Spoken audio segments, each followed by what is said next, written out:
Workshop! It's hammer time. Banana. Banana. Hammer time! Hammer time! So, this week we're going to do what is the best hammer To work with. to work with! Yeah. As you can see, we have a wide variety. Whoa, that's easy for you to say.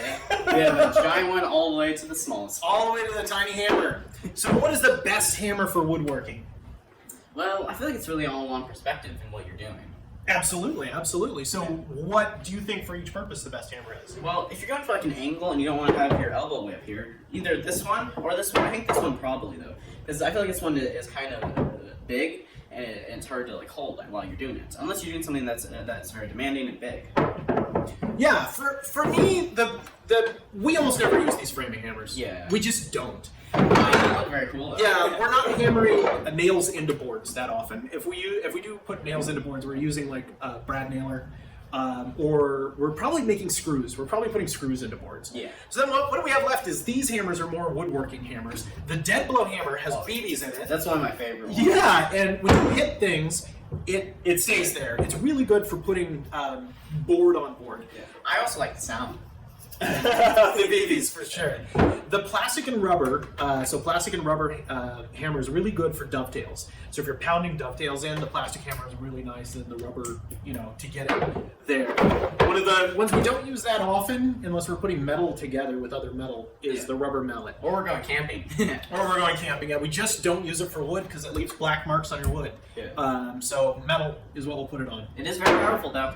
The hammer that I use the most is this hammer. So I cut it at an angle at the top, so that when I'm pounding things flat, I've got a little bit of an angle. It works for this. It's got an angle this way for when I'm pounding things that way, and same on the other side.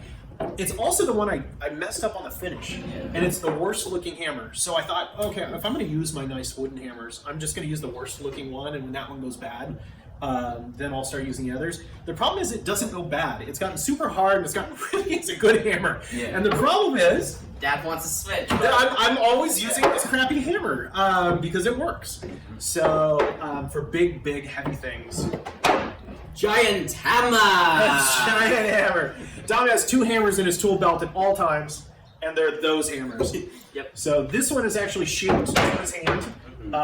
So he used the sandpaper to shape that one to his hand. Yeah. This one's just a round one for hitting heavy things. So if Dom has 2 hammers on him at all times, he's using those, and I'm using this hammer.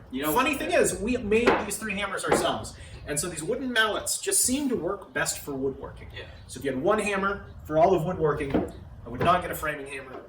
I would get a wooden mallet. Yeah. So what do you think? I think we did a pretty good video there. I think so too. So like and subscribe. Yes. And turn on the bell notifications so you stay tuned to watch all the new videos that we post. And we post a lot. Yeah. Like every week, even more than Friday. Yeah. Recently we've been posting on Wednesdays. Awesome. So until next time. See ya. See ya.